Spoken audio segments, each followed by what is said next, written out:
living in an age where girls have closets for their handbags. Hey guys, we are in my purse closet. Welcome to my purse closet. Wardrobes for their shoes. This is my shoe closet. Today, I'm gonna be decluttering my shoe closet. And entire rooms in their house dedicated to simply housing their clothes. Somehow, one of the number 1 assumptions is that I'm a spoiled brat. And then I got this little baby. Bitch! Bitch, whatever, okay? You don't see the vision that I'm seeing, okay, bitch? And if you don't own 5 designer handbags, a pair of Louis Vuitton heels, a Cartier bracelet, and a G-Wagon by the age of 17. The exact G-Wagon I want is $231,000. I'm a princess. I'm definitely worth the price tag. Well, sucks to be you. You can't sit with us! The desire to enter your rich girl era, Enter your rich girl era. Enter your rich girl era. Enter your rich girl era. or at least appear like you're in your rich girl era, has women everywhere going broke trying to look rich. Despite what influencers may think, covering yourself from head to toe in obvious designer labels doesn't make you look rich. It makes you look kind of desperate. Actual rich people don't dress like this. Actual rich people aren't decked out in the most obnoxiously labeled designer goods. They aren't wearing handbags or t-shirts with the bloody logo plastered all over it. Broke girls are. Broke girls want everyone to see that they're wearing a designer label. It's actually got the logo Balenciaga written on the front, and it's also got it on the back. When I purchase clothes, I know I said this in my previous video, if you're gonna buy a designer item, you have to show people that you're wearing it. I think a part of all of us just want to like show off a little bit, which, I don't know, do I want to show off? I'm not too sure, because like, you do feel a little bit special if you're wearing something designer. Rich people don't give a shit. They're not desperately trying to prove to other people that they're rich. They just are. And they don't actually care if anyone knows that their t-shirt cost a small fortune because they're too busy actually being rich to bother trying to look rich. Now, I know celebrities like Rihanna, Kendall Jenner, Lady Gaga, Dua Lipa, they're decked out in the most obvious designer labels. But the thing is, guys, they're not wearing these labels because they like them or because they've paid for them with their own money. Those luxury labels are using these celebrities as advertising for their brands. These celebrities are paid to wear these labels, to wear these clothes, to carry these handbags, to influence you to buy them. Believe it or not, these luxury brands aren't aiming their wares at actual millionaires and billionaires. Despite what we think, that common luxury items are only purchased by the rich, it's actually the lower and middle class consumers that account for nearly half of the luxury goods market globally. Mainstream luxury fashion brands have trained us to believe that branding is everything, when in reality, most high-end products are really only status symbols for those that can't afford it. Buy now, pay later platforms like Afterpay and luxury resale sites like The RealReal offer even more ways for those financially insecure to partake in this illusion. People who will buy a luxury handbag and put it on their credit card. Girls who will go into debt to purchase an expensive pair of shoes that they can't really afford to try and look bougie, to show off on social media, to feel like they are more successful and richer than they actually are. Where once upon a time designer labels were reserved for the actual rich and famous, the rise of social media has made it seem like everyone and their dog is dripping in luxury. We even have girls creating YouTube channels dedicated to showing off their extensive luxury handbags, vast jewelry collections, and designer label clothing. I go for my little Chanel jacket. You've got teenagers wearing stacks of Cartier bracelets and shopping Chanel handbags like it's normal. Look how gorgeous that is. I love it. It's almost as though if you don't own a $5,000 coat and an Hermes handbag, you're the weirdo. Kelly, 28, it's a Birkin 25. I think like this bag looks good on me and I love wearing it with biker boots, a black outfit, like even a hoodie. I also got stunning Hermes Violet Claire. My sales associate said mini Kellys are very rare, but here she was. I love this bag. It fits nothing. Now, aside from the fact that flaunting your wealth on social media can be seen as a little bit cringe, it can actually put you in bloody danger. Did nobody learn from Kim Kardashian? She was always posting photos of her displaying her extensive wealth and expensive luxury items, but when she posted this picture to Instagram with diamonds in her mouth and a $4 million 20-carat diamond ring on her finger, it didn't just induce envy and awe in her followers, it caught the attention of the wrong people. Enter the Grandpa Robbers, who, despite the cute name, are actually a gang of hardened criminals who tied Kim up at gunpoint and stole $10 million worth of her jewelry.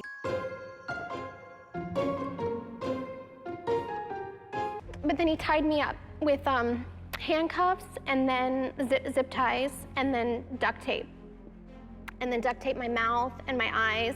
They were yelling at me in French. They kept on saying, the ring, the ring. And then the guy goes, the ring. I saw he found my whole jewelry box and like held it up like, haha, you know, like we got it. These robbers only knew that Kim had this extensive range of expensive jewelry at hand because she herself was flaunting it on social media. And it's not just big name celebrities who have realized that flaunting your wealth on social media can have its drawbacks. UK luxury influencer Tamara Kalinick had 300,000 euros worth of luxury jewelry, handbags, and watches stolen from her apartment while she was at a Dior event. As she says herself, the area in which she lives, her wealth is nothing compared to what other people have. So why was she targeted? I would hazard a guess that it's because she has a very large social media account that is basically aimed at showing off her designer goods, her expensive jewelry. It's literally her job. It's a legitimate business. People want to see this kind of content, and so you have luxury influencers providing it. Their followers find this kind of content aspirational. They see it as something to strive for. They want to live a life like Tamara. But I can't help but feel like flaunting your wealth and 300,000 euros worth of Rolex watches and Hermes handbags is a particularly smart thing to do. Because as we've seen, even if you're a full-on celebrity with bodyguards and armed security, that doesn't protect you from armed robbers who want your stuff. My apartment got broken into, and everything that I was building for 10 years, everything that I pretty much have got stolen, and the loss was huge. The loss was more than 300,000 euros. Was I bragging online? I absolutely think not. Now, I don't want to victim blame here because obviously it's not these influencers or celebrities' fault. They are not the criminals here. But these men only knew that these women were targets because they themselves were going out of their way to flaunt their lavish lifestyles. What would your advice be to celebrities and influencers who are thinking of posting their belongings on Instagram?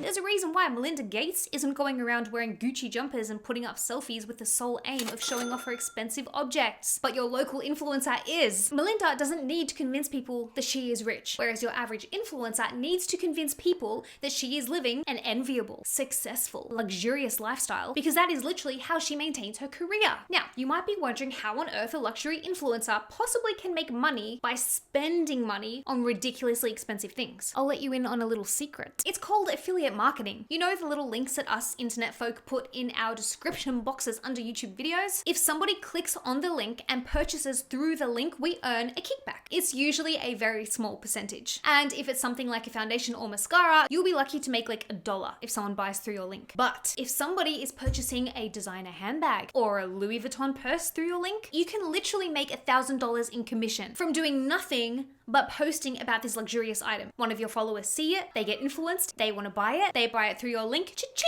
More money, more money! Ah! You best believe that these commissions add up, and before you know it, you've got a lucrative influencing business. This is how they make money, convincing you that they are rich. There is actual method behind the madness. This is literally these girls' business. Like, it's their job. It is their career. This is my job, to show things, to show new collections, new items. My job is to also purchase items and to show you what is the process of purchasing an item. But let's also acknowledge that when being a luxury influencer girly is your job, you get certain tax breaks and benefits. Yes, my friends, these influencers can literally claim that Birkin bag as a tax write-off. I mean, they bought it for their content, didn't they? Whereas if you're working a 9 to 5, you don't get that privilege. Your average school teacher or shop assistant who is watching these luxurious influencers and getting influenced to buy the latest fad designer handbag, she can't do the same. She can't claim that bag as a tax write-off. The unfortunate truth is that it's one rule for them and one rule for you, which is where, in my opinion, luxury influencing can get a little murky. By the way, guys, if you're not following me on Instagram, please do. I do stories there every day if you want to see a little sneak peek into my actual lifestyle away from YouTube. This is my Instagram. Come say hi. Well, it can be easy to fall for the charms of social media. The hunger for likes and the constant stream of influencer ads can be a recipe for financial ruin.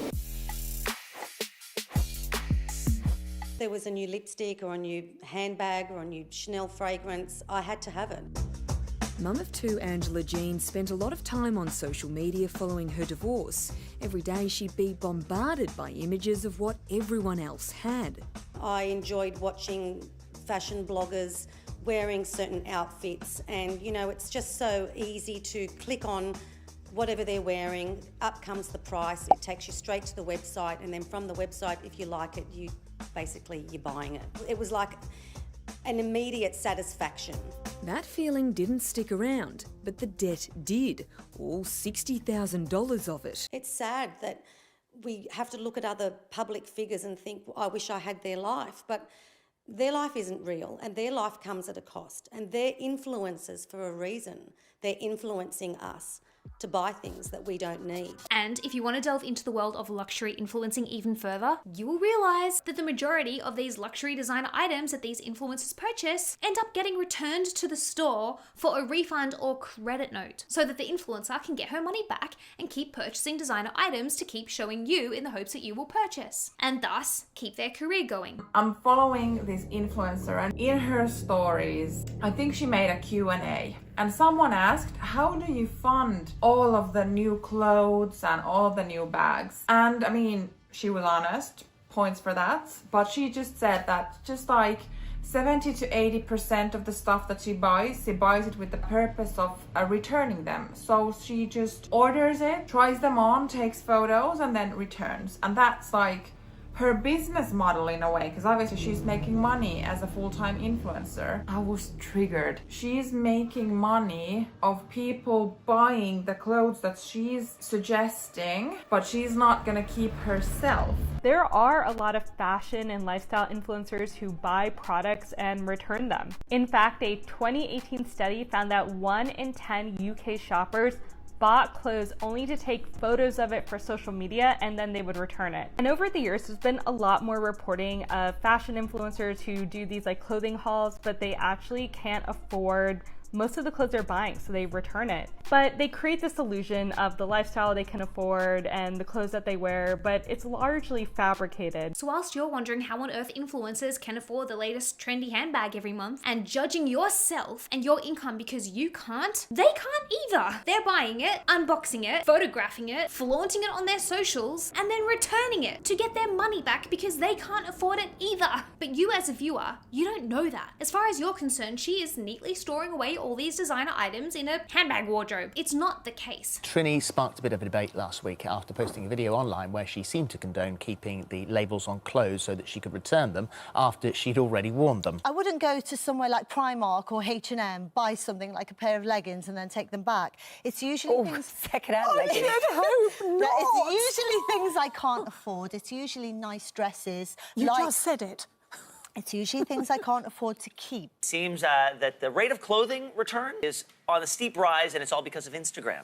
It's called the snap and send back, where Instagrammers buy clothing they can't afford, take a single picture or a few, and then return it to the store. Now, honestly, I don't actually judge them for it either. If anything, it's kind of smart. As far as these influencers are concerned, it's just business. I mean, it's better than hoarding 100 handbags and belts and purses that you're never going to use, or going into debt so that you can buy more and keep your career going. And in a roundabout way, it's kind of like free advertising for the brand. But don't let social media fool you. All is not as it seems, and the majority of these influencers with their Gucci and their Louis Vuitton are probably more broke than you. Hey guys, Editing Stephanie here. I just wanted to add, if you love designer items and you genuinely have the disposable income to be able to afford them with ease, this video is not for you. You can leave, I'm not offended, I'll catch you in the next video. And it gets worse. The business of luxury influencing, far from being luxurious, is oftentimes pretty seedy. How about the uncomfortable fact that a lot of the influencers you follow on social media are flaunting fakes? Here you are lusting after your favorite influencer's Louis Vuitton handbag and Chanel shoes, envious of her luxurious lifestyle, but the influencer bought the damn thing from a backstreet alley in Manchester for $25. She knows that her designer goods are fake, but you don't. Fake designer items these days. New technology like AI is struggling to detect the latest counterfeits.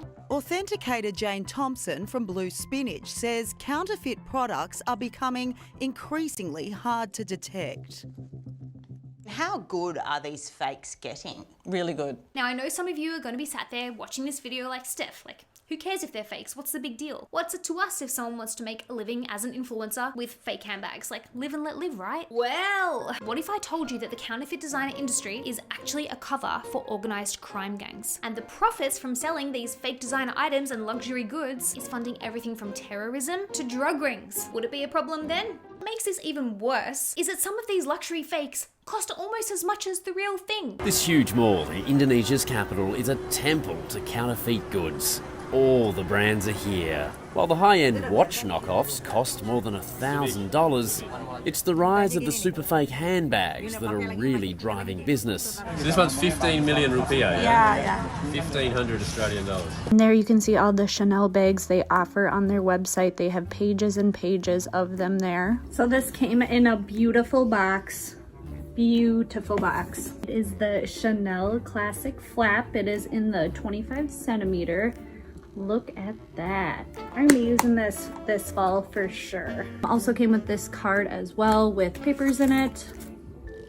So everything that you would need to make this look authentic, they have. People are spending thousands of dollars of their hard-earned money or going into debt to buy a fake. It doesn't make sense. Not because they thought it was real and they've been scammed, they know it's fake, but they are willing to spend a small fortune to buy something that can pass as the real thing. Because the sad fact is, people are buying these expensive fakes to impress other people, to feel like they are part of that world. The designer club. They know it's fake, but other people don't. And that is the main thing. It's like having spent $1,000 on it or more, when it actually cost her $25.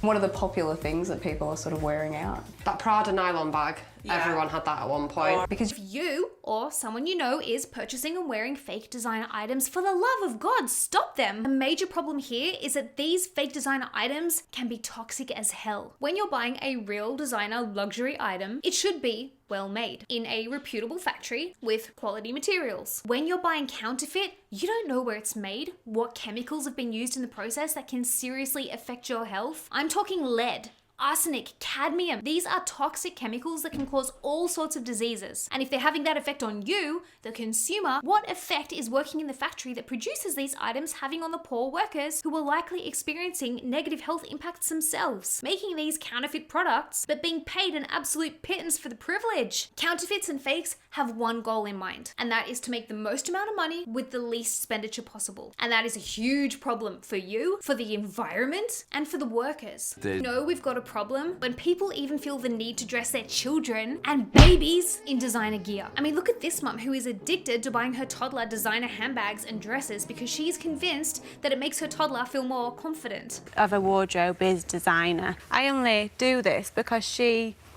loves it. She loves to wear all the stuff. Bless her, she seems like a wonderful mum and her daughter is absolutely gorgeous. But anyone who actually has kids will know how bloody quickly they grow out of clothes. So I can't help but watch that interview and just be thinking to myself, what an embarrassing waste of money that is. To buy designer clothes and handbags for your toddler? She would be better to use the money that she had spent on those handbags and those clothes and invest them into a high interest savings account. Her daughter could then use it to buy a house or fund her uni degree or go traveling the world rather than using that money to impress other people with her designer daughter. I couldn't believe my eyes because I don't even have these labels in my closet, guys. Dior, Versace, the hottest names on the runway are catering to the youngest clientele. Now, fashion-savvy parents can adorn their tots in kitty couture. So you like Versace? And I'm not going to condone this behavior because it's not helpful. This whole going broke, trying to look rich Instagram and TikTok trend is running these girls into the ground. Debt ain't fun. Bills you can't pay isn't hot. The tax man chasing you down for unpaid taxes isn't fashion. Maxing out your credit cards is not bougie. It's embarrassing, it's irresponsible, and it's not what we should be allowing our sisters to do. I was tired of constantly wanting to buy the newest item, and whenever I did receive that item, I still wasn't satisfied and I was already reaching for the next. Me being on YouTube, I felt like it was something that I had to do to even stay relevant. If you look around social media, especially the luxury community, the influencers that are the most popular are the ones that purchase the most. I did always love the idea walking down the street with my Golden Goose sneakers and having other people look at them and be like, oh, she must really have her life together if she's wearing $600 pairs of shoes. constantly feeling the need to wanting to keep up and to want other people to kind of be like, oh, you know, she has a Louis bag, so she must have her shit together. And you don't know if somebody bought that item on layaway or if somebody spent their rent money on that item. Like, you just never know. Have you ever seen the movie Pretty Woman? Julia Roberts walks into a designer store and is treated abominably. The sales staff look down on her because they assume she can't afford the items.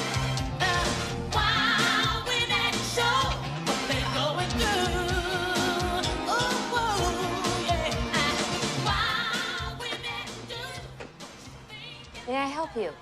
I'm just checking things out. Are you looking for something in particular? No, well, yeah.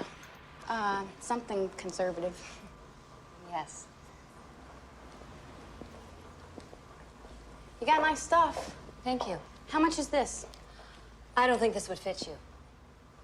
Well, I didn't ask if it would fit. I asked how much it was. How much is this, Marie? It's very expensive. It's very expensive. Look, I got money to spend in here. I don't think we have anything for you. You're obviously in the wrong place. Please leave. And this is exactly how lots of people get treated when they dare to walk into a designer label store. Yes, sometimes it's because the staff genuinely are just snobby, but it's actually more than that. It's a sales tactic. Believe it or not, rude sales assistants, far from turning people away from the store and brand, can actually encourage people to spend more. This study, published in 2014, supports the idea that people will actually spend more when treated with disrespect in a designer store. When you get treated with disrespect in a designer store, it actually makes you want to spend more. When my mom went shopping alone yesterday, she told me that a sales associate at Dior was really mean to her. She not only ignored my mom and refused to show her the things that she was asking for, but she left my mom standing there for 10 minutes, and later on my mom saw her serving a completely different family while she was still waiting there. I told my mom it's okay, it's because she works in commissions and she saw what you were dressed in and thought that you were completely poor, and let's go back today. At first she didn't want to go back, but I told her that's not the right way to deal with your life problems. I know the SA life is a tough life, but you can disrespect me, but never disrespect my mom. So here we are. I picked the SA's friend, this guy, and he was really nice. This was the bag I picked out. I also got a strap, and it was really cute. He gave us basic customer service, gave us coffees and waters, and it was super hot. He told us we could go to lunch and come back and pick it up, and so we went to see other cute things, and over lunch he texted me and asked if I wanted this bag, and I said sure, let's wrap it up as well. And over text I bought a couple other things, which I'll show you later in this video. As I was paying, the other SA came up to my SA and really looked at all the stuff that we bought and told him congratulations in a really sarcastic way. Crazy, right? I mean, in theory, if you walk into a store and they treat you like shit, you're going to walk out. You're going to tell all your friends not to shop there because they're very rude. You might even go so far as to send a strongly worded email to their manager. You wouldn't go out of your way to spend more money, but when it comes to luxury stores, the worse you're treated, the more you spend. According to the study, the psychology behind it is that the staff's snobbishness makes customers feel like they're back in high school again, where being in with the popular crowd seems extremely important. Okay, I was just about to wash my face and then I remembered I haven't spoken about Hermes, the bloody Birkin bag. You guys, look at the absolute fuckery of this. Hermes Birkin bags are some of the most expensive bags in the world, ranging anywhere from $9,000 to $500,000. And the world's most expensive bag is an Hermes Himalaya Birkin bag that sold for $500,000. And I have to laugh because the very woman that the Birkin bag was made for, Jane Birkin, a French actress, she didn't even use the damn bag. She used a straw basket to carry her things because that is what a bag is supposed to do, is it not? Jane was known for carrying a wicker basket wherever she went and used it for everything from groceries to diapers. You don't need to be carrying a bloody crocodile on your arm and spend $400,000 for the privilege. Don't get me wrong, there's nothing wrong with designer and luxury items if you can afford it. I know some people genuinely like designer labels, and they genuinely have the disposable income to be able to spend on these items with ease. That is not a problem. And if that's you, this video is not for you, so don't go yelling at me in the comments. If you like it, and you've got the money, then get it and enjoy it. The problem is in the girls who want these items because they're being influenced to buy them, because they're being sold the idea that they need them, but they can't actually afford it, and they're going into debt to buy it. If that's you, I'm not judging you despite how tough love this video might seem. At one point in my life, I was that girl. See this?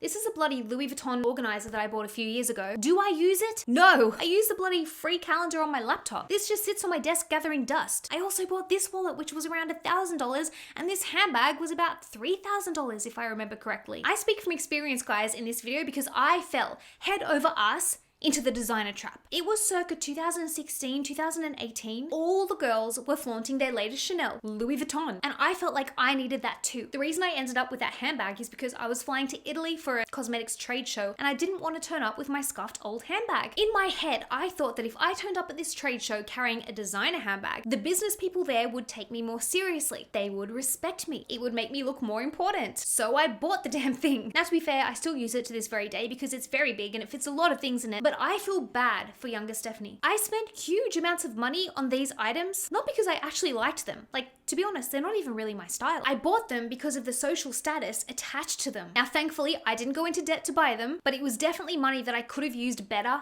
elsewhere. Looking back, I'm like, Stephanie, you dingbat, why did you need those things? You didn't. You should have been putting your money towards investments, saving up to build a property portfolio, a high interest savings account even. All the things that will lead to actual wealth, not just the illusion of wealth.